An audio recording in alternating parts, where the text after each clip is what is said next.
এখন যেখানে যেই দেহের মধ্যে কোরআন নাই সেই দেহটা বিরান বাড়ির মতো। আমাদের শিক্ষাঙ্গনগুলিতে এক সময় এর মনোগ্রামগুলিতে লেখা ছিল ইকরা বিস্মি রাব্বিকাল্লাযী খালাক, লেখা ছিল রব্বি জিদনি ইলমা, লেখা ছিল না? ছিল। 1972 সনে যারা ক্ষমতায় এলেন তারা এসে আল্লাহর কোরআনের আয়াত দুটি তুলে ফেলে দিলেন। এটি কি মিথ্যে না সত্য? এখন কোরআনে কারীম এমনিতেই ওখানে পড়ানো হয় না, পরীক্ষায় পাশ করার জন্য 2-4টা আয়াত 2-4টা হাদিস, আর তো কিছু নাই। একথা সত্য কিনা? মনোগ্রাম ছিল, কোরআনের আয়াত লেখা ছিল, এই কোরআনের আয়াত তুলে দেওয়া হলো। এখন কোরআন নাই। কোরআন নাই কি আছে? যেই দেহের ভিতরে কোরআন নাই, যে স্মৃতিতে কোরআন নাই, সেটা বিরান বাড়ির মতো। বিরান বাড়িতে বিচ্ছু থাকে, সাপ থাকে, কুইচা থাকে, সেখানে হিংস্র প্রাণী থাকে। যেখানে যে শিক্ষাঙ্গনগুলিতে কোরআন নাই সেই শিক্ষাঙ্গনিতে ওই সব জিনিস থাকে যা বিরান বাড়িতে থাকে। কথা বুঝতে পেরেছেন? ফলে আমাদের শিক্ষাঙ্গনগুলি থেকে চাঁদাবাজ, মাস্তান, গুন্ডা, ধর্ষণকারী ইত্যাদি সাপ্লাই হচ্ছে, তবে সব না। একটা উল্লেখযোগ্য অংশ খারাপ হয়ে যাচ্ছে। এটা ঠিক কিনা বলেন? এই খারাপ যদি ভালো বানাতে চাই, নীতি নৈতিকতা ছাড়া, কোরআনের শিক্ষা ছাড়া, পরকালের জবাবদেহি তার চিন্তা ছাড়া আমরা আমাদের শিক্ষাঙ্গনকে বিডিআর দিয়া, পুলিশ দিয়া, আর্মি অপারেশন করে এই নীতি নৈতিকতার সৃষ্টি করা যাবে না। মানুষ ওজনে কম দেয়, খাদ্যে ভেজাল দেয়, জমিনের আইল ঠেলে, বউকে পর্দায় রাখে না, মিথ্যা কথা বলে, ওয়াদা খেলাপ করে, প্রতারণা করে, এই সব জিনিস আপনি বন্ধ করতে পারবেন না। ক্লিন হার্ট তো ভালো, এর থেকেও বড় কোনো অপারেশন যদি থাকে, সে অপারেশন করেও মানব গোষ্ঠীকে ভালো বানানো যাবে না। একটি জিনিসই মানুষকে ভালো করতে পারে, সেটা হলো আল্লাহর কাছে কিয়ামতের দিন জবাবদেহিতা। এই জবাবদেহিতার উপরে ভিত্তি করেই আমি আপনাদের সামনে কথা বলতে চাই, যদি আল্লাহ পাক আমাদেরকে তৌফিক দান করেন। আমরা বলি আমিন। কাফেরেরা তিনটি জিনিসের প্রথম জিনিসের সাথে তারা দ্বিমত খুব একটা করতে পারে নাই। তারাও জানতো যে আল্লাহ এক আছেন। তাদের যে দেবতাগুলি ছিল এ সম্পর্কে তাদের ধারণা ছিল যে দেবতাগুলিও ওই আল্লাহর তৈরি করা, তবে আল্লাহর কাজের এরা হলো অংশীদার। যেরকম গভর্নমেন্টের একজন প্রধানমন্ত্রী থাকে আর একজন প্রেসিডেন্ট থাকে, আর বিভিন্ন বিভাগে মন্ত্রীরা থাকে, আল্লাহরও এইভাবে রাষ্ট্র, আল্লাহ বা ভগবান বা গড, তারও এই বিশ্ব এগুলিকে পরিচালনা করার জন্য বিভিন্ন মন্ত্রণালয় আছে, আর ওই সব মন্ত্রণালয়গুলিতে আমাদের দেবতাগুলিকে এইভাবে শরীক করে রাখা তিনি রেখেছেন। এটা হলো তাদের ধারণা। 2 নম্বরে, নবী করিম সাল্লাল্লাহু আলাইহি ওয়াসাল্লামের রিসালাত সম্পর্কে তাদের এই ব্যাপারে তারা একমত হতে পারে নাই, কিন্তু নবী করিম সাল্লাল্লাহু আলাইহি ওয়াসাল্লাম মিথ্যা কথা বলেছেন, নাউজুবিল্লাহ, এটা তারা ধারণা করতে পারতো না। কারণ 40টি বছর পর্যন্ত একটি মিথ্যে কথা তিনি বলেন নাই। সুবহানাল্লাহ বলেন। নবুয়তের আগ পর্যন্ত কোনো মিথ্যে কথা তার কাছ থেকে লোকেরা শোনে নাই। সুবহানাল্লাহ। সারা জীবনেও তিনি কোনো মিথ্যে কথা বলেন নাই। তৃতীয় যে বিষয়টি, এই বিষয় ছিল তাদের মারাত্মক প্রশ্ন, সেটাই আপনাদের সামনে আমি শয়তানের ওয়াসওয়াসা থেকে পানা চাই। পরম করুণাময় আল্লাহ রাব্বুল আলামিনের নামে শুরু করছি। আম্মা ইয়াতাসাআলুন আনিল নাবাইল আযীমিল্লাযী হুম ফীহি মুখতালিফুন كلا سيعلمون ثم كلا سيعلمون সূরা নাবা। নবী করিম সাল্লাল্লাহু আলাইহি ওয়াসাল্লাম বলেছেন, কেউ যদি দুনিয়ায় বেঁচে থেকে জীবিত চোখ দিয়ে পরকাল দেখতে চায়, পরকাল তো আমরা দেখতেছি না, কি বলেন? আমরা দেখতেছি? আমাদের কোন আত্মীয় স্বজন, মরা আত্মীয় স্বজন বেঁচে এসে ওই জগৎ সম্পর্কে আমাদেরকে কিছু বলতে পারতেছে? কেউ পারেনি। কাজেই সেই পরকালটা কেমন হবে নবী করিম সাল্লাল্লাহু আলাইহি ওয়াসাল্লাম বলেছেন, কেউ যদি দেখতে চায় তাহলে দুনিয়ায় বেঁচে থাকা অবস্থায় কেউ যদি পরকাল দেখতে চায় তাহলে সে যেন সূরা নাবা, সূরা নাজিআত, সূরা তাকবীর, সূরা আল ইনফিতার সে যেন পড়ে, তাহলে কিয়ামত তার চোখের সামনে ভেসে উঠবে। সুবহানাল্লাহ। আল্লাহ পাক বলছেন, আম্মা ইয়াতাসাআলুন, তারা কি সব ব্যাপারে জিজ্ঞাসাবাদ করছে? আনিন নাবাইল আযীম, সেই মহা ব্যাপারটি, সেই মহা খবরের ব্যাপারেই কি তারা এসব প্রশ্ন করছে? আল্লাযী হুম ফীহি মুখতালিফুন, যে ব্যাপারে তারা নিজেরাই মতদ্বৈততায় ভুগছে এবং নিজেরাই ঠাট্টা বিদ্রুপ ইত্যাদি করে বেড়াচ্ছে। কাল্লা সায়ালামুন, কখনো নয়, অবশ্যই তারা জানতে পারবে। সুম্মা কাল্লা সায়ালামুন, পুনরায় বলছি অবশ্যই তারা এই বিষয়টি জানতে পারবে। এ হলো আয়াত যদ্দূর পড়েছিলাম তার শাব্দিক তরজমা। এরা আম্মা ইয়াতাসাআলুন আনিন নাবাইল আযীম, নাবাইল আযীম বলতে কিয়ামত এবং পরকালকে বুঝায়। ইয়াতাসাআলুন বলতে জিজ্ঞাসাবাদ, পরস্পর পরস্পরকে তারা জিজ্ঞাসা করত, কি ভাই আমরা নাকি মরে যাব, তারপর নাকি জিন্দা হব, এটা কেমন কথা? আল্লাযী হুম ফীহি মুখতালিফুন, যে বিষয় নিয়ে তারা পরকালের বিষয়টি নিয়ে পরস্পর পরস্পরে ঠাট্টা করত, বিদ্রুপ করত। পরকাল সম্পর্কে অবিশ্বাসী যারা ছিল তাদের প্রশ্নগুলো কিরকম ছিল কোরআনে কারীম তা বিধৃত করছে। প্রিয় ভাই সব, কোরআন কোনো গোপন কিতাব নয়। আল্লাহ পাক কোনো জিনিস গোপন রাখেন নাই, সব জিনিসকে মানুষের সামনে স্পষ্ট করে দিয়েছে। সুবহানাল্লাহ বলেন। কিন্তু এখানে একটা দুঃখ আছে, সেটা হলো এই যে কোরআন শরীফ সম্পর্কে আমাদের মুসলমানদের একটি গ্রুপ, একটি দল, তারা বলে বেড়ান যে কোরআন তো আসলে আমরা বুঝবো না, আমরা হলাম পাবলিক, কোরআনের আমরা বুঝবো কি? এগুলি সব আলেম ওলামাদের কাম, আমরা বুঝবো না। আসেন আমাদের অন্যরা কি বলে, হুজুররা কি বলে দেখি, সেই সব বইপত্র পড়ি। প্রিয় ভাই সব, বুজুর্গরা মুরব্বীরা যে কথা বলেন সে কথা যে সঠিক তা বোঝার জন্যই তো কোরআন প্রয়োজন। কোরআনই যদি না বুঝলেন তাহলে তারা আপনাদেরকে বিভ্রান্ত করছে কিনা সেটা তো আপনি বুঝতে পারবেন না। কথা ঠিক কিনা বলেন? এখন কোরআন বোঝা যারা বলেন যে এটা কোরআন বোঝা সহজ নয়, কঠিন, আমার চিন্তায় এই লোকগুলি, এই বিশাল একটি গ্রুপ, একটি দল, শয়তানের বড় রকমের ওয়াসওয়াসার ভিতরে তারা নিমজ্জিত হয়ে গেছে। আল্লাহ মেহেরবানি করে এই ভাইদের দৃষ্টিকে খুলে দিন, যাতে তারা বুঝতে পারে যে কোরআন শুধু আলেম ওলামাদের জন্য নয়, কোরআন পৃথিবীর সমস্ত মানুষের জন্য। হুদাল লিল আলামিন তো আল্লাহ পাক বলেন নাই আলেমদের জন্য নাজিল করেছি, তা তো বলেন নাই, বলেছেন হুদাল লিন্নাস, সমস্ত মানুষের জন্য কোরআন দেওয়া হয়েছে। এখন কোরআন বোঝা কঠিন না সহজ? এই প্রশ্নের জবাবে আল্লাহ রাব্বুল আলামিন, আমরা প্রশ্ন করব, আমাদের প্রশ্ন করার অনেক আগে আল্লাহ রাব্বুল আলামিন সূরা কামারের ভিতরে একটি প্রশ্নের জবাব 4 বার দিয়েছেন। আল্লাহ পাক বলেছেন, ওয়া লাকাদ ইয়াসসারনাল কুরআনা লিযিকর ফাহাল মিন মুদ্দাকির।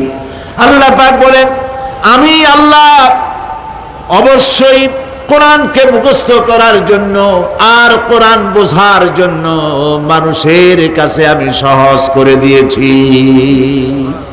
ফাহাল মিন মুদ্দাকির, আছে কে কেউ এর থেকে উপদেশ গ্রহণ করার?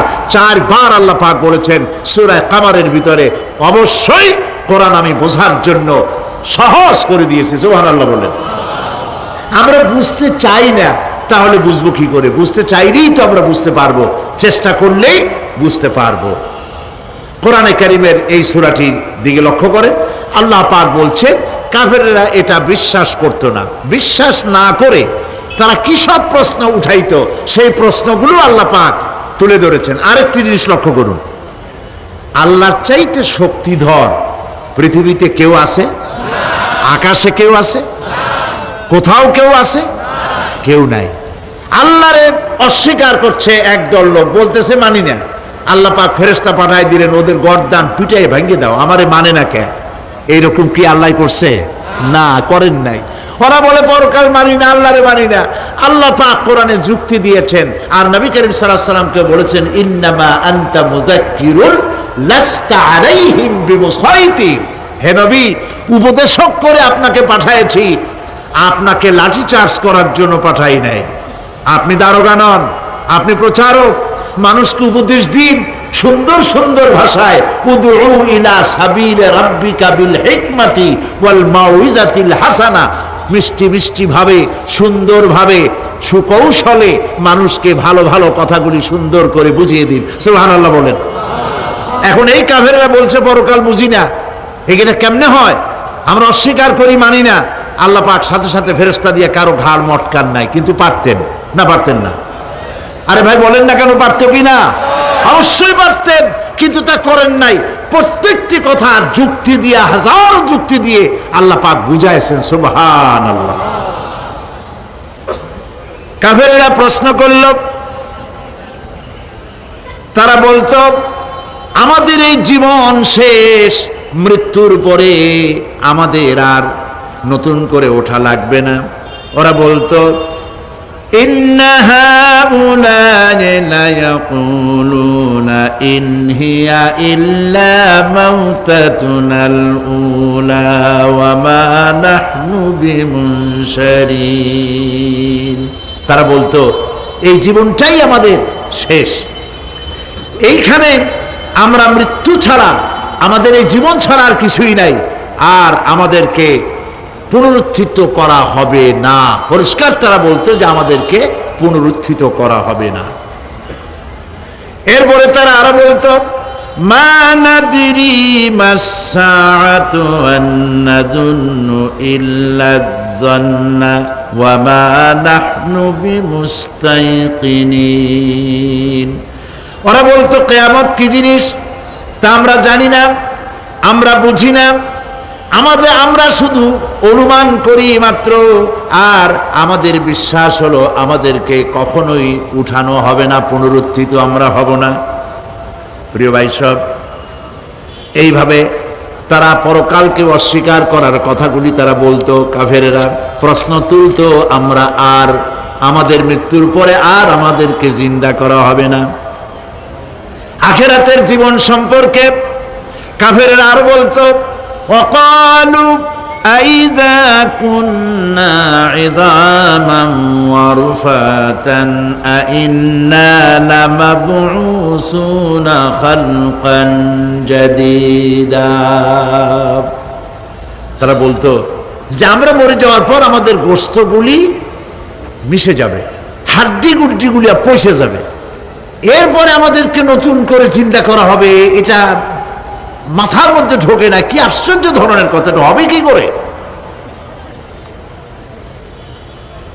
কাফের বেঈমানেরা আরো নানা ধরনের প্রশ্ন তারা করত। তারা বলতো আইদা মিতনা ওয়া কুন্না তুরাবান যালিকা রাজউম বাঈদ। আমরা মাটিতে মিশে যাব, তারপরেও কি আমাদেরকে চিন্তা করা হবে, আমাদেরকে আবার উঠানো হবে? এটা তো বুদ্ধির, এটা চিন্তার বাইরের কথা, এটা তো মানতে পারি না। আসলে কাফেরদের এই বক্তব্য অনুযায়ী পরকালের জীবন বুদ্ধি বহির্ভূত নয়। ওরা যে বলে যে এটা আমাদের বুদ্ধিতে কুলায় না, আসলে তারা বুদ্ধি খাটায় নাই। কাফের তো বুদ্ধি খাটায় নাই। যেমন আমাদের ইউনিভার্সিটিতে ঢাকা বিশ্ববিদ্যালয়ে একজন ছিল, হ্যাঁ আমি নাম নাই নিলাম, আপনারা তো বুঝে ফেলাইছেন। সে কয় যে পরকাল বিশ্বাস করি না, বিয়ে টিয়া মানি না, মরা এটা হইতে পারে, কিন্তু মরার পরে আরেকটা জীবন হবে, ওইখানে হিসাব হবে, বিচার হবে, এই সমস্ত মানি না। এর থেকে আমারে তোমরা, আমি মরার পর হ্যাঁ মানে গোসল করাইও না, কাফন পরাইও না, জানাজা মানাজা এগুলি আমি বিশ্বাস করি না। নাউযুবিল্লাহ। কত বড় কপাল পোড়া, কত বড় কপাল পোড়া! ও মরার পর তার এই চিন্তা সম্পর্কে যখন আমি জানতে পেরেছি, আমার ধারণা হয়েছে ওই লোকটার উপরে আমার খুব দুঃখ হয় না। যেরকম কত কাফের আসছে, কত নাস্তিক আসছে, বিদায় হয়ে গেছে, এগুলো কোনো ব্যাপার না দুনিয়ার ইতিহাসে। সব থেকে বড় ব্যাপার হলো এই লোকটি বাংলা বিভাগে বছরের পর বছর, যুগের পর যুগ শিক্ষকতা করেছে ঢাকা বিশ্ববিদ্যালয়ে। সে কত সোনার টুকরা ছেলেকে কয়লার খড়ি বানায় দিয়েছে। এই জন্য বিশ্ববিদ্যালয়ে যারা চাকরি করে সরকারের দেখা উচিত তাদেরকে চাকরি, সেখানে শিক্ষকতা করার জন্য কাদেরকে নিয়োগ করা হচ্ছে, তারা নামাজি কিনা, তারা পরিষ্কার কিনা, তারা জেনাকার কিনা, তারা মদ খায় কিনা, তারা শয়তানি করে কিনা, দেখে শুনে ভালো মানুষ দেওয়া উচিত। মরে গেল, তারপরে তাকে রাখা হলো ডায়াবেটিক সেন্টারের মারিচুয়ারি ডিপ ফ্রিজের মধ্যে। তিনি বলে গেলেন, আমি মরার পর আমাকে মেডিকেল কলেজে পাঠায় দিও, তারা আমারে কাটা ছেঁড়া করিয়া তারপরে অপারেশন শিখবে। তো তার নসিহত অনুযায়ী তাই করা হলো, ওসিয়ত অনুযায়ী। যখন মেডিকেল কলেজের ছেলেরা টের পেল যে ওই নাস্তিকরে আনতেছে মেডিকেল কলেজে অপারেশন করে আমাদের শেখাবার জন্য, তারা বললো আল্লাহর হস্তে মাপ চাই, এই শয়তানের এদিকে আনবেন না। কারণ সারা জীবন সে আল্লাহরে মানে না, অস্বীকার করেছে। ওরে কাটা ছিঁড়া করে আমরা যদি কিছু শিখি তো তাই দিয়া যে রুগী ভালো হবে, অপারেশন করলে সেটাও মরবে। সুতরাং মাপ চাই, ফিরাও। ফিরাইয়া এখন ওইটার কি অবস্থা হয়েছে আমি জানি না, লেটেস্ট নিউজ জানি না কোথায় আছে। যদি এখন কবর তো কপালে হইল না, এখন যদি রাস্তাও ভালায় দেয়, আমাদের দেশে কুত্তাও খাবে না। কারণ কুত্তাগুলি আমাদের দেশে এত অভদ্র না যে এত পচা বাসি লাশ খাবে, ওদের একটা রুচি টুচি আছে। প্রিয় ভাই সব, এদের চিন্তা, এদের বুদ্ধি হলো, এদের বুদ্ধি সীমিত বুদ্ধি। আর আল্লাহ কোরআনে বুদ্ধির কথা বলেন নাই, আল্লাহ বলেছেন জ্ঞানের কথা। আর ওরা হলো বুদ্ধিজীবী। ওরা কি জীবী কন? বুদ্ধিজীবী। আচ্ছা, আপনারা একটা প্রশ্নের জবাব দেন তো, দুনিয়ার সব থেকে বড় বুদ্ধিজীবী কেনা? মাশাআল্লাহ, আপনাদের ওয়াজ না শুনাইলেও হবে, আপনারা তো জানি ফেলেছেন সব। সব থেকে বড় বুদ্ধিজীবীর নাম হলো শয়তান। আর সব থেকে বড় জ্ঞানীর নাম হযরত আদম আলাইহিস সালাম। মানুষের মধ্যে সর্বপ্রথম তাকে জ্ঞান দান করেছিলেন। সুবহানাল্লাহ। আল্লাহ পাক কোরআনের মধ্যে কোথাও বলেন নাই যে আমি বুদ্ধি দিছি। আল্লাহ পাক বলেছেন ওয়া আল্লামা আদামাল আসমাআ কুল্লাহা, আমি আদমকে সমস্ত জিনিসের জ্ঞান দিয়েছি, নামগুলো শিখাইছি। সুবহানাল্লাহ। ওয়ালাকাদ আতাইনা লুকমানাল হিকমা, আমি লোকমানকে জ্ঞান দান করেছি।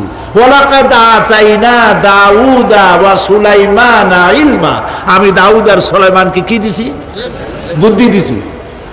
কি দিছি? জ্ঞান দান করেছি।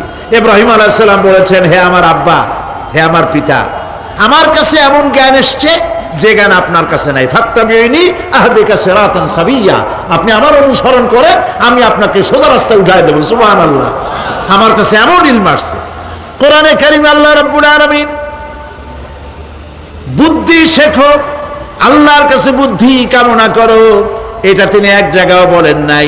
বলেছেন আমার কাছে দোয়া চাও, রব্বি জিদনি ইলমা। পড়েন সবাই, রব্বি জিদনি ইলমা। আবার বলেন, রব্বি জিদনি ইলমা। আয় আল্লাহ, তুমি আমার জ্ঞান বৃদ্ধি করে দাও। শয়তান ছিল বুদ্ধিজীবী, আদম আলাইহিস সালাম ছিলেন জ্ঞানী। শয়তান শুদ্ধা। আল্লাহ পাক যখন সকলকে বললেন উসজুদু লিআদামা, সবাই মিলে আদমরে সেজদা দাও, ফাসাজাদু, সবাই মিলে সেজদা করলো, ইল্লা মিস্টার ইবলিস সেজদা করলো না। আবা ওয়াস্তাকবারা ওয়া কানা মিনাল কাফিরিন, কপাল পুড়ল, জম্মের পোড়া। এখন ও যে বুদ্ধিজীবী, দুনিয়ার বড় বুদ্ধিজীবী, দেখেন অবস্থা। আল্লাহ পাক জিজ্ঞেস করলেন, ইবলিস রে, আমার হুকুমটা তুই মানলি না কেন? কোন জিনিস তোরে বাধা দিল আমার হুকুম অমান্য করতে? মানলি না কেন? ও তখন, ও তো বুদ্ধিজীবী, বুদ্ধির আশ্রয় নিয়েছে। সে বলছে, আল্লাহ পাক, এটা মানি নাই একটা বৈজ্ঞানিক কারণেই। একটি দার্শনিক কারণেই মানতে পারি নাই। কারণ হচ্ছে খালাক্তানি মিন নার ওয়া খালাক্তাহু মিন তিন, তারে বানাইছো মাটি দিয়া, আমারে বানাইছো আগুন দিয়া, আনা খায়রুম মিনহু, আমি ওর থেকে অনেক ভালো, নাউযুবিল্লাহ। কত বড় কপাল পোড়া। আগুনের গতি হলো ঊর্ধ্বমুখী, মাটির গতি নিম্নমুখী। ঊর্ধ্বগতি সম্পন্ন একটা জিনিসকে নিম্নমুখী জিনিসের সামনে মাথা নত করতে বলা তোমার একটা অবৈজ্ঞানিক অদার্শনিক হুকুম হয়ে গেছে। নাউযুবিল্লাহি মিন যালিক। আল্লাহ পাক বললেন ইন্নাকা রাজিম, মরদুদ, বিতাড়িত, সব আমল বরবাদ করে দিলাম। দেখেন, অপরাধ শয়তান করেছে, অপরাধ আদম আলাইহিস সালামও করেছেন। একজন অপরাধ করে শয়তান হয়ে গেল, আর একজন অপরাধ করে আল্লাহর পয়গম্বর হয়ে গেলেন। সুবহানাল্লাহ বলবেন না? কেন? কারণ হলো শয়তান বুদ্ধিজীবী, বুদ্ধির আশ্রয় নিল। আদম আলাইহিস সালাম তিনি বুদ্ধির আশ্রয় নেন নাই, তিনি আকলের, তার জ্ঞানের কাছে তিনি আশ্রয় নিয়েছেন। অর্থাৎ তিনি চিন্তা করতেছিলেন যে আল্লাহ পাক আমাকে নিষেধ করলেন একটা গাছের কাছে যেতে, আমিও গেলাম, বউও গেল, যা নিষেধ করলেন সেটা করলাম। এখন যদি আল্লাহ আমারে প্রশ্ন করেন যে আমার হুকুম অমান্য করলা কেন, কি জবাব দেব? আদম আলাইহিস সালাম জবাব খুঁজে পাচ্ছিলেন না। কিন্তু আমি ওই আয়াত তেলাওয়াত করার পর সর্বপ্রথম সেই ছাত্র জীবনে আমি চিন্তা করলাম জবাব তো একটা দিতে উনি পারতেন। ছাত্র মানুষের মধ্যে তো নানান চিন্তা আসে, তা আমার চিন্তা আসলো উনি একটা জবাব তো দিতে পারতেন, আমাদের আবাল বাসার একটা জবাব তো দিতে পারতেন, এই যে আল্লাহ পাক সবই ঠিক আছে, অপরাধ আমি করেছি, ভুল আমি করেছি, কিন্তু আমার এটা জানতে ইচ্ছে হয় জান্নাতের সমস্ত নাজ নেয়ামত আমার জন্য তুমি জায়েজ করে দিলা, যে গাছটার কাছে যাওয়া যাবে না, ফল খাওয়া যাবে না, এরকম একটা গাছ জান্নাতের মধ্যে বানাইয়া আমারে বিপদে ভালাইলা কেন? এরকম একটা জবাব তিনি দিতে পারতেন, কিন্তু তিনি দেন নাই। কারণ তিনি বুঝতে পেরেছেন মহাশক্তিধর আকাশ আর জমিনের মালিক আল্লাহ রাব্বুল আলামিনের সামনে আর্গুমেন্ট চলে না, তার সামনে আর্গুমেন্ট চলে না, সারেন্ডার চলে, আত্মসমর্পণ করা চলে। হযরত আদম আলাইহিস সালাম কোন আর্গুমেন্টের কাছে গেলেন না, কেঁদে কেঁদে অস্থির হয়ে যাচ্ছেন। আল্লাহ রাব্বুল আলামিন যখন প্রশ্ন করবেন আদম রে আমার হুকুম ভাঙলি কেন, অমান্য করলি কেন, কি জবাব দেব? আর ঠিক সেই মুহূর্তেই রব্বুল আলামিন প্রশ্ন করলেন আদম রে আমার হুকুম অমান্য করলে কেন? হযরতে আদম আলাইহিস সালাম কোন বুদ্ধির আশ্রয় না নিয়া তার জ্ঞান তাকে বলে দিল, আল্লাহ তাকে কালেমা শিখায় দিলেন। উদ্বুদ্ধ হয়ে তিনি আল্লাহ রাব্বুল আলামিনের সামনে মাথা নত করে দিয়ে বললেন রব্বানা যালামনা আনফুসানা ওয়া ইল্লাম তাগফির লানা ওয়া তারহামনা লানাকুনান্না মিনাল খাসিরিন। রব্বানা যালামনা, হে আল্লাহ আমি আমার নফসের পরে, যালামনা আনফুসানা আমি আমার নফসের পরে জুলম করেছি, অত্যাচার করেছি। ওয়া ইল্লাম তাগফির লানা, তুমি যদি আমাকে ক্ষমা না করো। জ্ঞান কত দেখেন, শুধু ক্ষমা চান নাই, বলেছেন তুমি যদি আমাকে ক্ষমা না করো, ওয়া তারহামনা আর যদি দয়া না করো, লানাকুনান্না মিনাল খাসিরিন আমি ক্ষতিগ্রস্ত হয়ে যাব। কতটা জ্ঞানের অধিকারী তিনি! তিনি এটা বললেন না যে শুধু মাফ করে দাও, শুধু মাফ করলে হবে না, মাফও করা লাগবে, আর আগে যেমন দয়া করতে আসলেও করা লাগবে। সুবহানাল্লাহ। আল্লাহ পাক রাজি হয়ে গেলেন, রাজি হন নাই?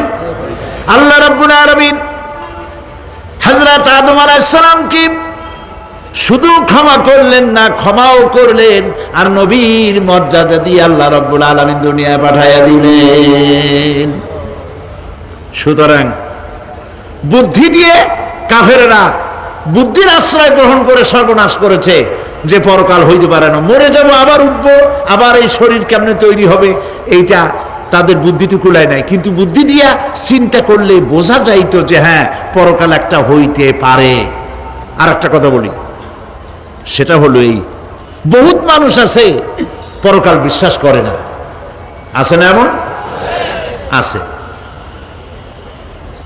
এখন আমরা বিশ্বাস করি পরকাল, আমরা কারা কারা বিশ্বাস করি হাত উঁচু করে দেখান তো।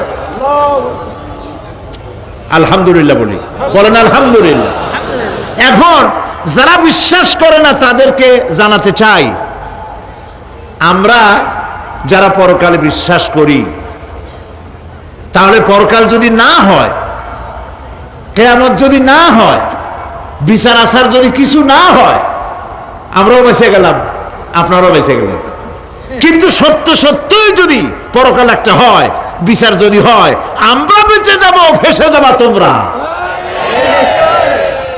প্রিয় ভাই সব, আল্লাহ রাব্বুল আলামিন সুন্দর করে বুঝাচ্ছেন, দেখো পরকাল কেন হবে, এটা বুদ্ধি দিয়ে চিন্তা করো, জ্ঞান দিয়ে চিন্তা করো। সারা বছর ব্যবসা করার পর হিসাব নিকাশের একটা দিন আসে, আসে না? বলেন আসে কিনা? হিসাব নিকাশের একটা দিন আসে সারা বছর ব্যবসা করার পর, সারা বছর লেখাপড়া করার পর, তারপরে কি বলে পরীক্ষা দেওয়ার একটা দিন আসে, আসে না? তো সারা জীবন আপনি এখানে কাজবাজ করবেন, এখানে আপনি ভালো করলেন মন্দ করলেন, এর কোনো জবাব হবে না, বিচার হবে না। এটা পাগলে চিন্তা করতে পারে, আর পাগলেরা চিন্তা করে বলেই তারা বলে, পাগলেরই এটা কথা, মাটির পুতুল যেমনে নাচায় তেমনি নাচি, পুতুলের কি দোষ। মরিয়া দেখেন, এই গান যারা বিশ্বাস করে মরিয়া দেখেন অবস্থাটা কি হয়। ফেরেশতারা আসা ধোপায় যেমন কাপড় আশ্রায়, ওই রকম ঠ্যাং ধরিয়া কবরের মধ্যে আশ্রাবে আর বলবে যেমনে আশ্রায় তেমনি আশ্রাই, ফেরেশতার কি দোষ। কাজে এই পৃথিবী শেষ কথা নয়, মৃত্যু অবধারিত, মরা লাগবে না। এবার দেখেন আল্লাহ কি বলেন, আল্লাযী খালাকাল মাউতা ওয়াল হায়াতা লিয়াবলুয়াকুম আইয়ুকুম আহসানু আমালা। আল্লাহ পাক বলছেন, আমি মৃত্যু আর জীবন সৃষ্টি করেছি। কেন করেছি লক্ষ্য করুন, লিয়াবলুয়াকুম, যাতে করে আমি তোমাদেরকে পরীক্ষা করে নিতে পারি। কি ব্যাপারে? আইয়ুকুম আহসানু আমালা, আমলের দিক থেকে, নেক কাজের মধ্য থেকে, ভালো কাজ এবং খারাপ কাজের মধ্য থেকে, আইয়ুকুম আহসানু আমালা থেকে তোমাদের মধ্যে কে উত্তম, কে ভালো মানুষ, এইটার পরীক্ষা নেওয়ার জন্য আমি মৃত্যু আর জন্মের সৃষ্টি করেছি। প্রিয় ভাই সব খুব লক্ষ্য করুন, জন্ম আর মৃত্যু, জন্ম হলে মৃত্যু হবেই, না হবে না?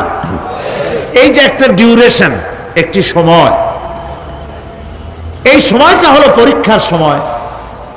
আমরা যারা পড়াশোনা করেছি, আপনারা পড়াশোনা করেছেন নিশ্চয়ই, কলেজে অথবা হাই স্কুল অথবা মাদ্রাসায় প্রতি বছর একটা করে পরীক্ষা আসে, আসে না পরীক্ষা? এই পরীক্ষার ডিউরেশন কত সময়? 3 ঘন্টা। কয় ঘন্টা বলে? 3 ঘন্টা। এই 3 ঘন্টা পরীক্ষা দিতে গিয়ে আপনারা কি কোনো ছাত্রকে দেখেছেন যে প্রশ্নপত্র সামনে নিয়ে গল্প করতেছে, প্রশ্নপত্র সামনে নিয়ে তাস খেলে, জুয়া খেলে, আর একদিকে তাকায় থাকে? প্রতিটি মুহূর্ত সে কাজে লাগাচ্ছে, প্রতি মুহূর্ত কাজে লাগাচ্ছে। 3 ঘন্টা পুরা হওয়ার 2 ঘন্টার মধ্যে পরীক্ষা তার শেষ হয়ে গেছে, কিন্তু সে চলে যাচ্ছে না, বাকি আরো 1 ঘন্টা আধা ঘন্টা রিভাইজ করতেছে। সে যা যা পরীক্ষা দিয়েছিল প্রশ্ন অনুযায়ী জবাবগুলি ঠিক হয়েছে কিনা সে মিলাই দেখে। কারণ কি? কারণ হলো এই পরীক্ষা যদি ফেল করি, বাপ মায়ের কষ্ট করা পয়সাগুলি বিফলে চলে যাবে, আমি চাকরি পাবো না, আমার জীবনটা 1 বছরের জন্য নষ্ট হয়ে যাবে। এই জন্য সে এত খাটাখাটনি করে পরীক্ষায় ভালো ফল করার জন্য সে পরীক্ষা দেয়, এবং পরীক্ষার রেজাল্ট এই পৃথিবীতেই হয়। ঠিক কিনা বলেন? খাতা দেখতে যতদিন লাগে তারপরে পরীক্ষা হয়। খুব লক্ষ্য করুন, আমাদেরও একটা পরীক্ষা চলতেছে এই পৃথিবীতে, সকলে। ওটা শিক্ষাঙ্গনের পরীক্ষা, এটা জীবনের পরীক্ষা। এই যে ওর পরীক্ষার ডিউরেশন, সময়কাল 3 ঘন্টা, আর আমাদের পরীক্ষার, সমস্ত মানুষের পরীক্ষার সময়কাল হলো জন্ম থেকে শুরু করে মৃত্যু পর্যন্ত। এর মধ্যে বালেগ হওয়া পর্যন্ত সময়টা কনসিডারেবল, ক্ষমার যোগ্য। 15 বছর 12 বছর বালেগ হইতে যে কয় বছর লাগছে, এইটা যা করছেন যা বলছেন সব মাপ। কিন্তু বালেগ হওয়ার পরের থেকে নিয়ে মৃত্যু পর্যন্ত যা যা করবেন সমস্ত কাজের হিসাব আল্লাহর কাছে দিতে হবে। একটা প্রশ্ন করি আপনাদের কাছে, রাগ করবেন না তো? বলবেন যে কথা বলতে তো আপনি আসছেন, আমাদের দিয়ে খাটান কেন, এরকম চিন্তা করবেন না তো? প্রশ্নটা হচ্ছে, বলেন তো দেখি, পৃথিবীর মধ্যে সবচাইতে মূল্যবান জিনিস, দামি জিনিস কোনটা? হ্যাঁ, ইখতিলাফ হয়ে গিয়েছে, ইখতিলাফ হয়েছে। কেউ বলেছে যৌবন, কেউ বলেছে কোরআন, কেউ বলেছে ইসলাম। আর যারা বেশি বুদ্ধি রাখে তারা খামোশ, তারা কথা বলে নাই। কোনটা কইয়া কোন জ্বালা চুপ করে থাকাই ভালো। সব থেকে মূল্যবান জিনিসের নাম সময়। সব থেকে মূল্যবান জিনিসের নাম কি? এবার বলেন, এই পৃথিবীর মানুষ সব থেকে অপচয় করে কোন জিনিসে? সময়। সময়ের অপচয় আমরা যা করি। বাড়িতে আজকে রাত্রে ক্যালকুলেটর, কম্পিউটার, ক্যালকুলেটর না থাকে যদি কাগজ কলম হাতে নেন। জীবনের 15 বছর বাদ দেন, এখন আপনার বয়স এখন যা, এই বয়সে প্রতিদিন ওই যৌবন প্রাপ্তির পর থেকে নিয়ে এই পর্যন্ত প্রতিদিন টেলিভিশনের সামনে নাটক দেখার জন্য, সিনেমা দেখার জন্য, ন্যাশনাল জিওগ্রাফি দেখার জন্য, ডিসকভারি দেখার জন্য, স্পোর্টস দেখার জন্য প্রতিদিন কয় ঘন্টা টিভির সামনে আপনি বসেন। এরপরে আপনি এগুলিকে সপ্তাহে কয় ঘন্টা হয়, মাসে কয় ঘন্টা হয়, বছরে কয় ঘন্টা হয়। বয়স এখন আপনার 50 বছর, 15 বছর বাদ দেন, 35 বছর। হিসাব করেন কয় বছর আপনি টেলিভিশনের সামনে বসা ছিলেন। আমার কথা কি মাথায় ঢুকছে? কয় বছর টেলিভিশন আর সিনেমা হলে বসা ছিলেন? চায়ের দোকানে গল্প করতে গিয়ে, আড্ডা মারতে গিয়ে কতটা সময় নষ্ট করেছেন?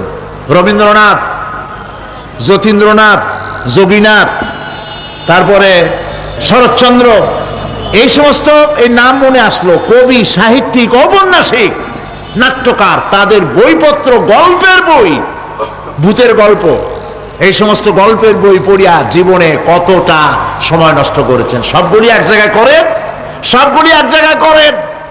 এরপরে আপনার চোখ ছানা বড় হয়ে যাবে, দেখতে পাবেন আপনার জীবনের উল্লেখযোগ্য 35 বছরের কম করে হলেও 20 বা 25 বছর অপচয় হয়ে গেছে, নষ্ট হয়ে গেছে।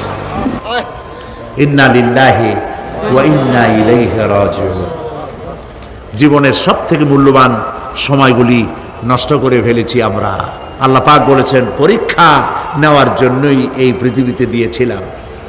এখন ওর পরীক্ষার, ছাত্রের পরীক্ষার সময় 3 ঘন্টা, রেজাল্ট আউট হবে এখন। আর আপনার আমার পরীক্ষা মৃত্যুতে, জন্ম থেকে শুরু মৃত্যু পর্যন্ত, কিন্তু রেজাল্ট এখানে আউট হবে না। রেজাল্ট আউট হবে কোথায়? কিয়ামতের দিন। কোথায় হবে? হতেই হবে কিয়ামতের দিন। সেদিন এই পৃথিবীতে যারা ভালো কাজ করবে, ভালো কাজের জন্য আল্লাহ পুরস্কার দিবেন, আর মন্দ কাজ যারা করবে তাদের জন্য তিরস্কার তারা পাবেই। এই জন্য বিচার, কিয়ামত হওয়া, বিচার হওয়া, এটা বিবেকের দাবি, এটা জ্ঞানের দাবি। যারা বুদ্ধিজীবী দাবি করে, কপাল পোড়া, এরা এটা বোঝে না, এদের মাথার মধ্যে এটা ঢোকে না। ঠিক কিনা বলে? প্রিয় ভাই সব, কিয়ামত হবে এবং কিয়ামতে আল্লাহর দরবারে আমাদের সকলকে উঠতে হবে, এতে কোনো সন্দেহের অবকাশ নেই। এবার দেখেন, আল্লাহ পাক এবার যুক্তি দিয়ে বুঝাচ্ছেন। সুবহানাল্লাহ বলেন। তোমরা যারা বলো যে মরে যাব, পচে যাব, মাটির সাথে মিশে যাব, আবার জিন্দা হব কেমনে? আল্লাহ বলে, কেমনে জিন্দা হবা বুঝাই। সুবহানাল্লাহ বলেন। আল্লাহ রাব্বুল আলামিন বলেন, আল্লাহুল্লাযী আরসালার রিয়াহা ফাতুসিরু সাহাবা ফাসুকনাহু ইলা বালাদিন মাইয়িতিন ফাআহইয়ানা বিহিল আরদা বা'দা মাউতিহা কাযালিকান নুশুর। আল্লাহ পাক বলেন, লক্ষ্য করে দেখো, সমুদ্রের লবণাক্ত পানিগুলি বাষ্পীয় আকারে মেঘমালায় পরিণত করে দেই, আর বাতাসকে হুকুম করি মেঘটাকে টেনে নিয়ে যাও, অমুক জায়গায় আল্লাহ যেখানে বৃষ্টি দিতে চান বাতাস মেঘকে ঠেলে নিয়ে সেখানে নিয়ে আসে। বৃষ্টির পানিগুলি পড়ল, আল্লাহ পাক বলেন আকাশের সেই বৃষ্টির পানি দিয়া মরা জমিনকে আমি জিন্দা করে দিলাম। ফাআহইয়ানা বিহিল আরদা বাদা মাউতিহা, এই মৃত্যু জমিনকে আমি জিন্দা করলাম। সেখানে তুমি বীজ বপন করলে, সেই বীজগুলি বীজের মাথা ফাটাইয়া চারাগুলি কে বাইর করে দিল? মাটির আস্তরণ, মাটির আস্তরণের মধ্যে কদুর বিচি, লাউর বিচি। আপনারা কদু কর না লাউ বলেন? যেটাই হোক বুঝলেই হইল, কদু অথবা লাউ একই কথা। অথবা যে কোনো শাক সবজি উদ্ভিদ এর চারা, এর বীজ মাটিতে দেওয়া হলো, মাটিটা ফেটে চারা যে পাতা দুটো বেরিয়ে আসলো, এই পাতা কি শক্ত না নরম? তাহলে মাটিটা ফাটাইয়া পাতা দুটো বাইর করে দিল কে? সুবহানাল্লাহ বলে। রব্বুল আলামিন দৃষ্টান্ত দিয়ে বুঝাচ্ছেন, আলাম ইয়াকুন নুতফাতাম মিন মানিয়্যিন ইউমনা সুম্মা কানা আলাকাতান ফাখালাকা ফাসাওয়া ফাজআলা মিনহু যাওজাইনি যাকারা ওয়াল উনসা। আল্লাহ পাক বলেন মানুষকে নিকৃষ্টতম মাতৃগর্ভে নিক্ষিপ্ত এক ফোঁটা পানি ছিল না, আমি তার থেকে আকার আকৃতি দিয়ে সুগঠিত করে মানুষের আকার দান করেছি। আর মায়ের পেটের ভিতরে আমি নারী আর পুরুষ বানাইছি, কন্যা সন্তান এবং পুত্র সন্তান বানাইছি। সুবহানাল্লাহ কোন। এখন মানুষে কয় যে আমরাও পারি। এই যে ক্লোনিং সিস্টেম একটা শুরু হয়েছে, শুনছেন আপনারা?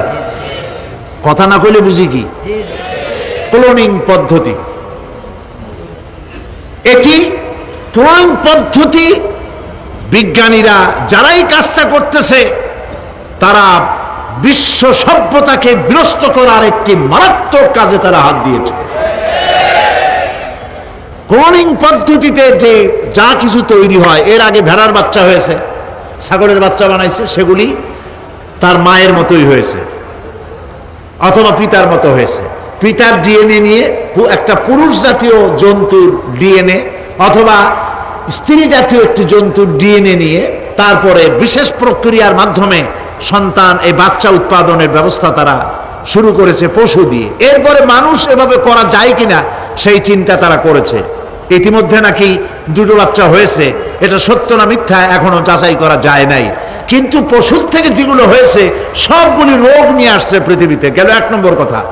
দুই নম্বরে ডিএনএর মাধ্যমে যে মানব শিশু পয়দা হয় তার সবগুলি তার মায়ের অনুকরণে হয়। একেবারে অবিকল মায়ের চেহারা নিয়ে আসতেছে, অবিকল পিতার চেহারা নিয়ে আসতেছে। চিন্তা করুন, এই মেয়ে যখন বয়সপ্রাপ্তা হবে তখন তার পিতা কি করে বুঝবে তার বউ কোনটা আর মেয়ে কোনটা? উচিত হবে পৃথিবীর সমস্ত নেতৃবৃন্দ, বিশ্ব নেতৃবৃন্দের ঐক্যবদ্ধ হয়ে এই দুঃসাহসিক কাজকে বাধা দিয়ে বন্ধ করে দেওয়া উচিত। আল্লাহর সৃষ্টির সাথে পাল্লা দিতে গেলে ধ্বংস ছাড়া পথ থাকবে না। লক্ষ্য করেছেন? আপনি সাক্ষী দিলে আজ এক সাক্ষী দেবেন, কালকে বলবেন যে ওই সাক্ষী আমি দেইনি। আজকে সই করেছেন, কালকে বলবেন ওই সই আমি করি নাই। কিন্তু আল্লাহ রাব্বুল আলামিন আপনার ফিঙ্গারপ্রিন্ট, আপনার আঙ্গুলের ছাপ এমন করে দিয়েছেন, এই আঙ্গুল দিয়ে যদি কাগজের উপর একটা টিপ মারেন, টিপ সই করেন, আপনার বাবা কবর থেকে উঠে এসেও বলতে পারবে না যেটা আপনার না। আদম আলাইহিস সালাম থেকে নিয়ে আজ পর্যন্ত, আজ থেকে নিয়ে কিয়ামত পর্যন্ত যত মানুষ পৃথিবীতে এসেছে আর আসবে, কোন মানুষের আঙ্গুলের রেখার সঙ্গে আর একজন আঙ্গুলের রেখার মিল হবে না। এ হচ্ছে আমার আল্লাহর সৃষ্টি। সুবহানাল্লাহ। সুতরাং তিনি বলছেন আমি মাতৃগর্ভের ভিতরে সন্তান তৈরি করি, সেই সন্তানকে কোনটা কন্যা সন্তান কোনটা পুত্র সন্তান আমি বানাই। এই কাজটা যিনি পারেন, এবার দেখেন সামনে কি বলতেছেন আল্লাহ। এই কাজটি যিনি করতেছেন আলাইসা যালিকা বিকাদিরিন আলা আইয়ুহিয়াল মাউতা। এত বড় কাজ যিনি সম্পাদন করেছেন, এক ফোঁটা নাপাক পানি, এক ফোঁটা নিকৃষ্ট গান্দা পানি যা শরীর থেকে নির্গত হলে পরে গোসল ফরজ হয়ে যায়, এমন এক ফোঁটা পানি দিয়ে তোমার জন্মের উৎপত্তি করেছি, আকার দিলাম, হাত দিলাম, পাও দিলাম, চোখ দিলাম, সুন্দর করে বানালাম, তারপরে পৃথিবীতে পাঠালাম। এরপরে তুমি কি করে মনে করতে পারো যে সেই আল্লাহ তোমার মৃত্যুর পরে আবার জিন্দা করতে পারবে না? আলাইসা যালিক, আল্লাহ পাক কি তোমাকে মৃত্যুর পরে আলাইসা যালিকা বিকাদিরিন, আল্লাহ পাকের পক্ষে এটা কি সম্ভব নয় যে তোমার মৃত্যুর পরে আল্লাহ আবার চিন্তা করবেন? বলেন অবশ্যই পারবেন, বলেন অবশ্যই পারবেন। প্রিয় ভাই সব, আল্লাহ পাক এরপরে বলছেন, ইয়া আইয়ুহান নাসু ইন কুনতুম ফি রাইবিম মিনাল বা'সি ফাইন্না খালাকনাকুম মিন তুরাব। হে মানব সকল, যদি সন্দেহ হয় যে আমি তোমাদের পরকাল সম্পর্কে, যদি পুনরুত্থান সম্পর্কে যদি তোমাদের সন্দেহ হয়, জানা থাকা উচিত আমি তোমাদেরকে মাটি দিয়ে সৃষ্টি করেছি, মাটির উপকরণ দিয়ে সৃষ্টি করেছি। এই মাটির সাথে মিশে যাবা, আবার উঠানো হবে। মাটিতে কবরের মধ্যে মুর্দা রাখার সময় কি বলি আমরা? মিনহা খালাকনাকুম ওয়া ফিহা নুঈদুকুম। পড়েন সবাই, মিনহা খালাকনাকুম ওয়া ফিহা নুঈদুকুম ওয়া মিনহা নুখরিজুকুম তারাতান উখরা। মাতৃগর্ভের ভিতরে মানুষকে আল্লাহ রাব্বুল আলামিন হাত, পাও, চক্ষু, কর্ণনাসিকা দিয়ে সুন্দর করে মায়ের পেটের ভিতরে বানায়া এই পৃথিবীতে আল্লাহ পাক পাঠায় দেন। আর আল্লাহ পাক বলেন, সুম্মা নুখরিজুকুম তিফলা, বাচ্চার আকারে মায়ের পেট থেকে বের করে দিলাম। যে আল্লাহ রাব্বুল আলামিন এইভাবে করে তোমাদেরকে সৃষ্টি করেন। যালিকা বিআন্নাল্লাহু হুয়াল হক।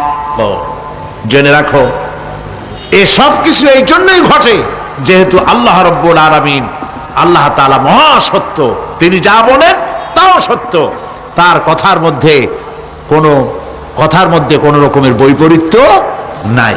ব্যারোমিটার যন্ত্র আছে, যে যন্ত্রের মাধ্যমে আবহাওয়া মাপা হয়, বৃষ্টি হবে কি হবে না, ঝড় হবে কি হবে না, জলোচ্ছ্বাস হবে কি হবে না, এগুলি ব্যারোমিটার যন্ত্র দিয়া, আবহাওয়া মাপা যন্ত্র দিয়ে তারা মাপে।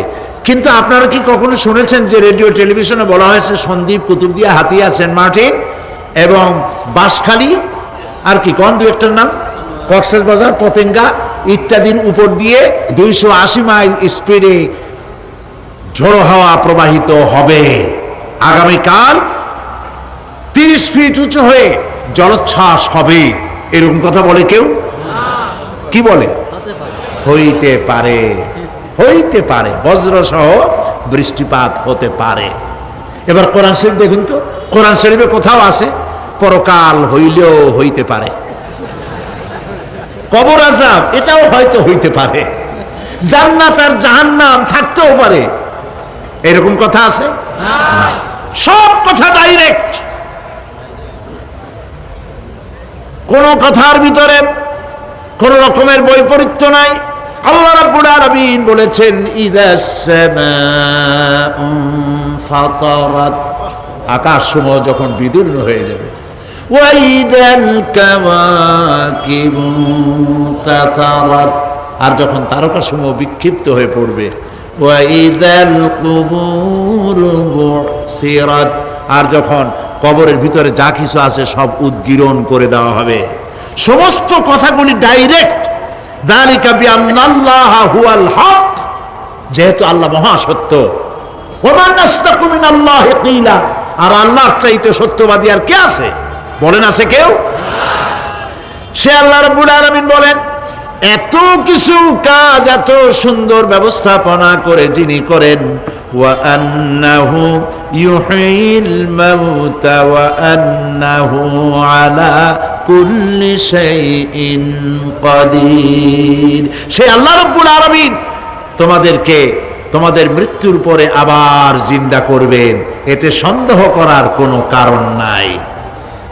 وأن الساعة آتية لا ريب فيها وأن الله يبعث من في القبور।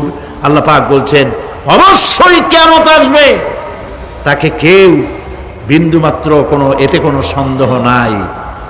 আর وأن الله يبعث من في القبور, আর আল্লাহ পাক অবশ্যই কবরে যা কিছু আছে সব বের করে নিয়ে আসবেন। কান্নাহুম জারাদুম মুনতাশির, যেমন আপনারা দেখছেন কিনা এই যে যখন বন্যা বলে, পানি টানি যখন ওঠে, বন্যা না কি বলে, তুফান, বন্যা ইত্যাদি যখন হওয়ার সম্ভাবনা হয়, তখন মাটি থেকে, গ্রাম্য পরিবেশে দেখা যায় মাটি থেকে পোকামাকড়গুলি এভাবে উঠতে থাকে। দেখছেন না আপনারা? দেখছেন কিনা? পাখাওয়ালা পিঁপড়াগুলি এইভাবে সব উঠতে থাকে। কান্নাহুম জারাদুম মুনতাশির, এইভাবে করে পোকামাকড় পতঙ্গগুলি যেভাবে মাটি থেকে উদ্গত হতে থাকে, সমস্ত খবরগুলি থেকে মানুষগুলি এভাবে উদ্গত হয়ে যাবে। তবে হ্যাঁ, আপনার একটা প্রশ্ন করতে পারেন যে কবর দিয়ে সব উঠবে, কিন্তু যে মানুষের বাগে খাইছে তার কি হবে? যে মানুষ আগুনে পড়ে গেছে তার কি হবে? যে নদীর মধ্যে ডুবে গেছে তার কি হবে? যে কুমিরের পেটে চলে গেছে তার কি হবে? এরকম একটা প্রশ্ন আপনারা করতে পারেন। কবর কাকে বলে সেটা আমাদের জানতে হবে। কবর শুধু মাটির গর্তটাকেই কবর বলা হয় না, এটি আলমে বারজাখ, এটি পর্দা, এটা জবনিকা। মৃত্যুর পরের জীবনটাই হলো আলমে আখিরাত পর্যন্ত যাইতে যে জীবনটা লাগে, যে একটি সময় আছে, এই সময়টার নামটাই হলো কবর। সেটা গর্তের মধ্যে হইতে পারে, মাটির মধ্যে, সেটা বাঘের পেটে হতে পারে, সেটা কুমিরের পেটে হতে পারে, সেটা পানিতে পচে যেতে পারে, এটা কোনো বিষয় না। আল্লাহ পাক উঠাতে চাইবেন এবং সমস্ত কিছুকে কিয়ামতের দিন আল্লাহ রাব্বুল আলামিন তার দরবারে হাজির করবে। তাহলে আমরা বুঝতে পারলাম যে কিয়ামত যে হবে এই ব্যাপারে কোনো সন্দেহের অবকাশ নাই। এখন ওই কিয়ামতের দিন আল্লাহ রাব্বুল আলামিন আমাদের বিচার নেবেন, হিসাব করবেন। দুনিয়া যে পরীক্ষা দিয়েছিলাম, এই পরীক্ষায় যদি কেউ একবার ফেল করে, আর একবার পরীক্ষা দিয়ে পাস করার সুযোগ আছে, আরো একবার যদি ফেল করে আবার পরীক্ষা দিয়ে পাস করার সুযোগ আছে। 10 বার পরীক্ষা দিবেন, 10 বার ফেল করবেন, 100 বার পরীক্ষা দিবেন, 100 বার ফেল করবেন, তারপরেও আবার পরীক্ষা দেওয়ার সুযোগ আছে। কিন্তু কিয়ামতের ময়দানে যদি কোনো মানুষ তার জীবনের পরীক্ষায় যদি ফেল করে, দ্বিতীয়বার পরীক্ষা দিয়া পাস করার আর কোনো সুযোগ নাই। এই পৃথিবীতে জজ কোর্টে কেউ হেরে গেল, হাইকোর্টে আপিল করার সুযোগ আছে। হাইকোর্টে যদি হেরে যায়, সুপ্রিম কোর্টে কেস করে জেতার সুযোগ আছে, আপিল করার সুযোগ আছে। সুপ্রিম কোর্টেও হেরে গেল, প্রেসিডেন্টের কাছে জীবন ভিক্ষা চাওয়া যাইতে পারে। কিন্তু কিয়ামতে আখিরাতে আদালতে ওই জায়গায় মানুষ যদি একবার তার জীবনের মামলায় হেরে যায়, দ্বিতীয়বার আপিল করার আর কোনো জায়গা নাই। কঠিন জায়গা, সেই জায়গা হবে এবং সেখানে সবাইকে উঠতেই হবে। সুতরাং এই যে প্রশ্ন করা হয় যে এই কিয়ামত কবে হবে, এটা বিশ্বাস করি না, হ্যান ত্যান ইত্যাদি, মরলে আবার জিন্দা করবে কে, এইসব প্রশ্নের কোনো দাম নাই। আল্লাহ পাক এই ব্যাপারে আরেকটি কথা বলছেন, ইয়াসআলুনাকা কাআন্নাকা হাফিয়্যুন আনহা কুল ইন্নামা ইলমুহা ইনদাল্লাহ ولكن أكثر الناس لا يعلمون। হে নবী, এরা আপনার কাছে এই প্রশ্নটা করে এইভাবে যে কিয়ামত কবে আসবে, মনে হয় যেন আপনি এটা জানেন। এই ইলম কিয়ামত কবে হবে মনে হয় যেন আপনি এটা জানেন, সেই জন্য তারা এই প্রশ্নটা করছে। আসলে কুল ইন্নামা ইলমুহু ইনদাল্লাহ, কিয়ামত কবে হবে এটা কে জানেন? ওয়ালাকিন্না আকসারান নাস লা ইয়ালামুন, অবশ্যই অধিকাংশ মানুষেরা এটা জানে না কিয়ামত কবে হবে, এটা একমাত্র আল্লাহ পাক জানেন।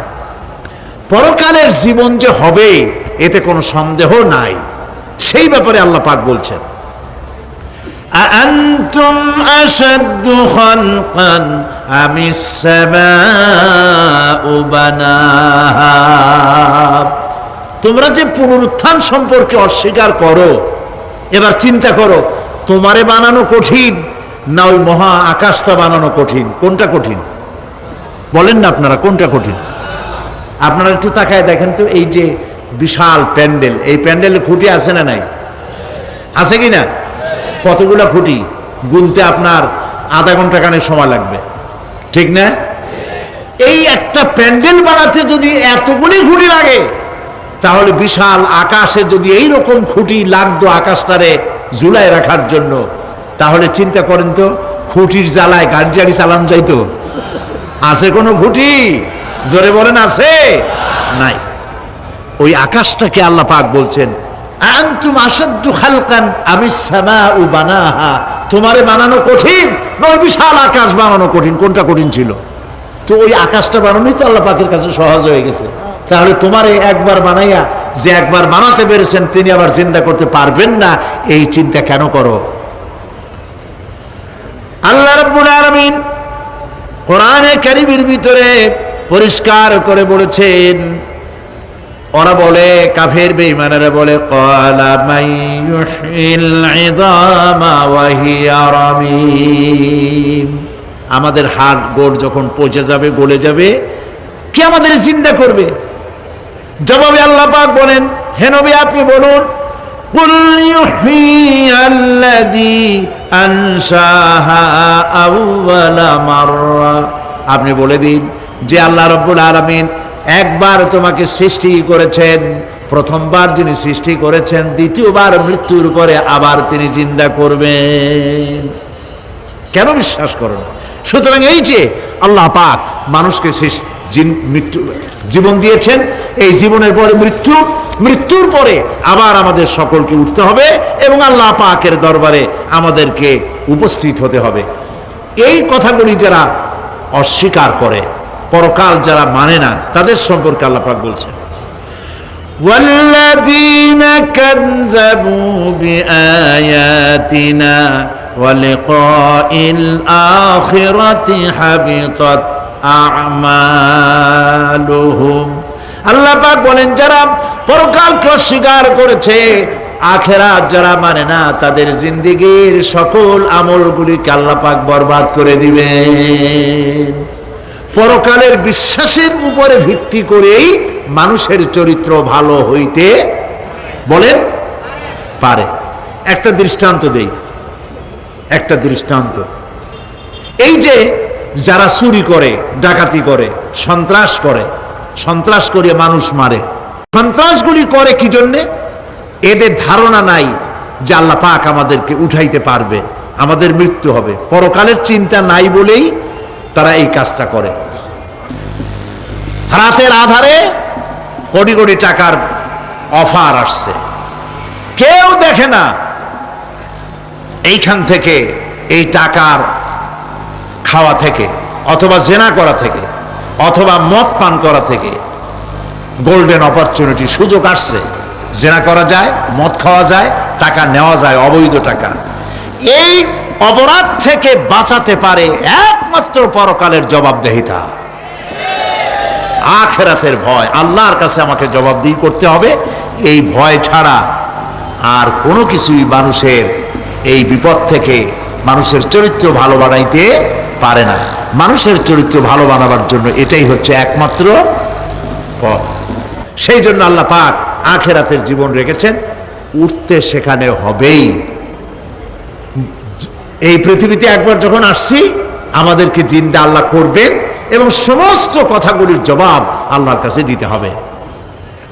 আল্লাহ রাব্বুল আলামিন বলেন ওয়াত্তুর ওয়া কিতাবিম মাসতুর ফি রাক্কিম منشور والبيت المعمور والسقف المرفوع والبحر المسجور إن عذاب ربك لواقع ما له من دافع সূরা তুর। আল্লাহ পাক বলছেন তুর পাহাড়ের শপথ, তুর পাহাড়ের শপথ, সেই প্রকাশ্য পবিত্র গ্রন্থের শপথ যা লিপিবদ্ধ রয়েছে মুসলিম ঝিল্লিতে, চর্ম ঝিল্লিতে লিপিবদ্ধ রয়েছে। আরো শপথ বাইতুল মামুরের, আরো শপথ সুউচ্চ আকাশের, আরো শপথ উচ্ছ্বাসিত তরঙ্গায়িত সমুদ্রের। নিশ্চয়ই সেই আযাব আসবে, আযাব মানে কিয়ামত, সেই পরকাল অবশ্যই আসবে। মা লাহু মিন দাফি, এই শাস্তি থেকে, এই কিয়ামত আসা থেকে, এই কিয়ামত সংগঠিত হওয়া থেকে রোধ করার মতো ক্ষমতা কারো নাই। সুবহানাল্লাহ। এখন আল্লাহ পাক তুর পাহাড়ের কসম করছেন। তুর পর্বত হচ্ছে সেই পর্বতের কথাই ধরা যাক, যেখানে এটি ঐতিহাসিক পর্বত। হযরতে মূসা আলাইহিস সালামকে আল্লাহ রাব্বুল আলামিন যেখানে নবুয়তের শিরস্থান পড়িয়ে দিয়েছিলেন, তুর পাহাড়ের ভিতরে। অতুর সিনিন, তুর পাহাড়ের কসম আল্লাহ পাক বলছেন। এবং খোদায়ের আল্লাহ রাব্বুল আলামিনের সঙ্গে বিরোধিতা করার কারণে ফেরাউনকে এই তুর পাহাড়ের কাছেই লোহিত সাগরের মধ্যে, দরিয়ায় নীলের মধ্যে আল্লাহ পাক ডুবিয়ে মেরেছিলেন।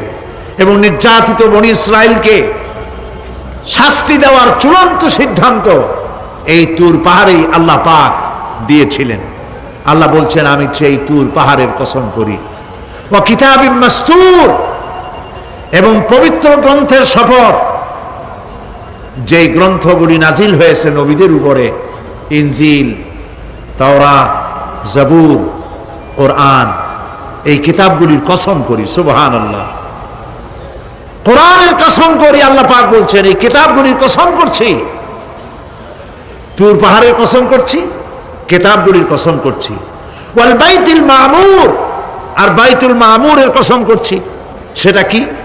আকাশের প্রত্যেকটি আকাশে একটি করে বাইতুল মামুর আছে। ওই আকাশের ফেরেশতারা এই বাইতুল মামুরকে কেন্দ্র করে আল্লাহ রাব্বুল আলামিনকে সেজদা দেয়।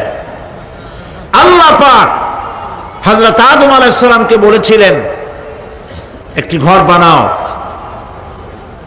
বাইতুল মামুরের নিচে বানাও। তিনি বললেন, আমি তো জানি না বাইতুল মামুর কোথায়। হযরত জিবরাইলকে পাঠানো হলো। বাইতুল মামুর আকাশের যেখানে আছে, ঠিক সেই সোজা বর্তমানে মক্কা শরীফে যে কাবা শরীফ যা আছে, অবিকল আল্লাহ পাকের আকাশে বাইতুল মামুর যেখানে, তার সরাসরি নিচেই কাবা শরীফ স্থাপিত হয়েছে।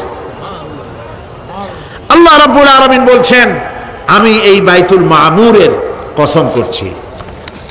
এরপরে আল্লাহ পাক বলছেন যে ফেরেশতারা যে বাইতুল মামুরকে তাওয়াফ করে এবং আল্লাহ পাকের ইবাদত করে, সেই বাইতুল মামুরের কসম।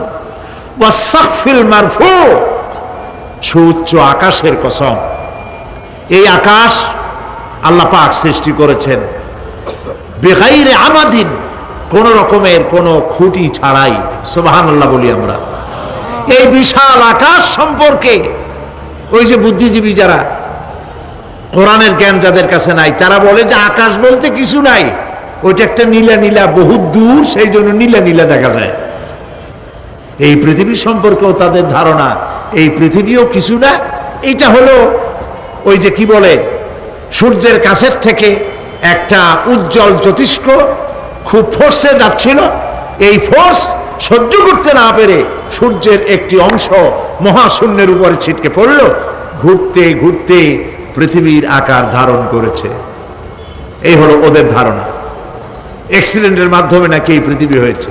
মূল কথা হলো, এইভাবে করে যদি কোন একটা গ্রহ উজ্জ্বল জ্যোতিষ্ক যাওয়ার কারণে পৃথিবী হয়ে থাকে, তাহলে এখন তো পৃথিবীতে মানুষ ধরতেছে না, মানুষ তো অনেক বেশি বেড়ে গেছে, তাহলে আর একটা জ্যোতিষ্ক দয়া করে সূর্যের পাশ দিয়ে যাইয়া আর একটা খণ্ড ফালাই দিয়া আর একটা পৃথিবী বানায় না কেন?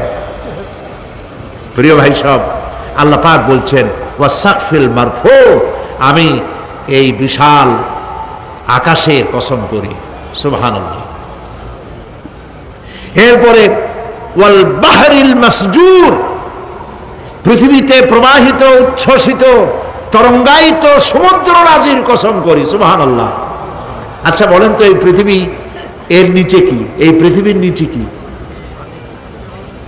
এই পৃথিবী মহাশূন্যের উপরে ঘুরছে। লক্ষ্য করেন আল্লাহর কত বড় শক্তি। আটলান্টিক মহাসাগর কোথায় বলতে পারবেন না? এই পৃথিবীতে। আটলান্টিক মহাসাগর কোথায়? এই পৃথিবীতে।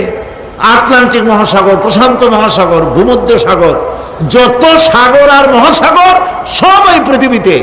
এই পৃথিবী অসংখ্য পাহাড়, অসংখ্য সমুদ্র আর অসংখ্য মানবরাজি নিয়ে লাটিমের মতো ঘুরতেছে। সুবহানাল্লাহ। মহাশূন্যের উপরে, মহাশূন্যের উপরে লাটিম যেমন ঘোরে, পৃথিবী তেমন ঘোরে, অথচ মানুষগুলো ছিটকে পড়ে যায় না, পানিগুলি উড়ে কোথাও পড়ে যায় না। সুবহানাল্লাহ বলতে ইচ্ছে করে না। আল্লাহ রাব্বুল আলামিন সূরা ইয়াসিনের মধ্যে বলেছেন লাশ-শামসু ইয়ানবাগি লাহা আন তুদরিকাল কমারা ওয়ালাল লাইলু সাবিকুন নাহার ওয়া কুল্লুন ফি ফালাকিন ইয়াসবাহুন। সূর্য চন্দ্রের অধিকার নষ্ট করতে পারে না। রাত দুপুরের সময় সূর্য উঠবে না, দিনের দুপুর বেলায় চন্দ্র উদিত হয়ে সূর্যের আলোকে নিষ্প্রভ করতে পারে না। চন্দ্র সূর্যের আগে যেতে পারে না, সূর্য চন্দ্রের আগে যেতে পারে না, কারো গায়ে কারো ধাক্কা লাগে না। অসংখ্য তারকারাজি উড়ে বেড়াতেছে, কারো সাথে কারো কোনো ধাক্কা নাই, কোনো সংঘর্ষ নাই। মহাশূন্যের উপরে সূর্য চন্দ্র যেমন ঘোরে, ওয়া কুল্লুন ফি ফালাকি ইয়াসবাহুন, চাঁদ আর সূর্য যেমন ঘোরে, মহাশূন্যে যা আছে তাও ঘোরে। এই পৃথিবীটা মহাশূন্যের উপরে, গোটা পৃথিবী সমস্ত সমুদ্র আর মহাসমুদ্র নিয়ে সব ঘুরতেছে। সুবহানাল্লাহ।